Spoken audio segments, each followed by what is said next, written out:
ماں کاش تم نے مجھے انکل کی گود میں بیٹھنے نہ دیا ہوتا۔ وہ بالکل باربی ڈول جیسی خوبصورت معصوم پری تھی، گول مٹول، صحت مند، سنہری بال، بالکل انگریز لگتی۔ جو دیکھتا اسے گود میں لے کر پیار کرتا تھا۔ چاچا، ماموں، رشتے دار، انکل، ہر کوئی ماں باپ یہ دیکھ کر خوشی سے نہال ہو جاتے۔ بچی اس طرح سب کی گود میں کھیلتے کھیلتے 8 سال کی ہو گئی۔ لوور مڈل کلاس کی بچی جو اپر کلاس کی لگتی تھی، ابھی بھی جو گھر آتا سب سے پہلے اسی ہی گود میں بٹھاتا اور چٹا چٹ گال پر بوسی بھی دیتا۔ بچی بھی گود کی آجی ہو چکی تھی۔ اسے یہ بھی معلوم نہ ہوا کہ اب اس کے کچھ انکلز گود میں بٹھاتی ہی نیچی کی دبانے لگتے تھے۔ وہ تو خیر معصوم بچی تھی، لیکن اس سے بھی زیادہ اس کی ماں باپ زیادہ معصوم تھے، یا پھر رشتوں پر کچھ زیادہ ہی بھروسہ تھا۔ بچی اسی طرح بڑے ہوتے ہوتے 14 سال کی ہو گئی۔ جسم پر گوشت مزید چڑھنے لگا۔ اب ماں کو احساس ہوا کہ میری بچی اب جوان ہو رہی ہے۔ ماں نے منع کیا کہ بیٹی اب گود میں نہیں بیٹھا کرو، لیکن وہ تو عادی ہو چکی تھی، تو اب جب ماں نہیں ہوتی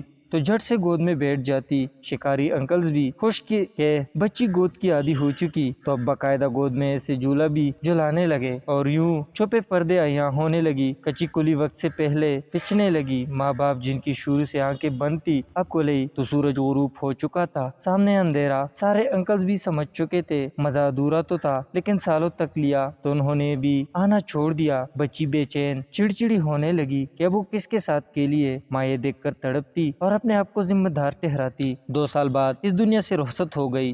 کاش میں نے بچی کو گود میں نہ بیٹھنے دیا ہوتا۔ ماں کے جانے کے بعد بچی کو آزادی مل گئی اور کھیلنے کے لیے ساتھی ڈھونڈنے لگی۔ گاڑی پر آئس کریم بیچنے والا انکل مل گیا، اور جب دونوں ایک دوسرے کو سمجھ گئے تو پھر انکل دوپہر کو روزانہ آنے لگا، اور وہ اسے آئس کریم بیچنے والے کے ساتھ بھاگ کر کچی بستی کی ایک چھوٹی سی کلی میں آ گئی۔ اس انکل نے دوسرے انکلز کو بھی لانا شروع کر دیا، لیکن یہ انکل اس کے لیے بہت اذیت ناک ثابت ہوئے۔ وہ یہ نہ سکی اور اب اس کھیل سے عاجز آ چکی تھی، لیکن جاتی بھی تو کہاں جاتی اور کس منہ سے جاتی؟ تو اس نے ایک فیصلہ کر لیا۔ کچھ دنوں بعد وہ دوسرے علاقے کے ایک چوک پر بیٹھی بھیک مانگ رہی تھی۔ سوچا تھا کہ اب کوئی کھیلے گا تو نہیں، لیکن یہاں بھی کھیلنے والے انکلز مل گئے۔ پولیس کیا، رکشے والے کیا، سارے انکلز مال مفت دل بے رحم سمجھ کر اس پر ٹوٹ پڑے۔ وہ بیچاری چاروں طرف سے گری پریشان کی کیا کرے، کیسے ان بھوکے انکل سے جان چھڑائے، یہ سوچتی رہی۔ آخر اس نے ایک مزار پر پناہ لی۔ یہاں تو نیک انکلز آتے ہیں، یہاں وہ محفوظ رہے گی، وہ 2 وقت کھانا بھی مل جائے گا۔ لیکن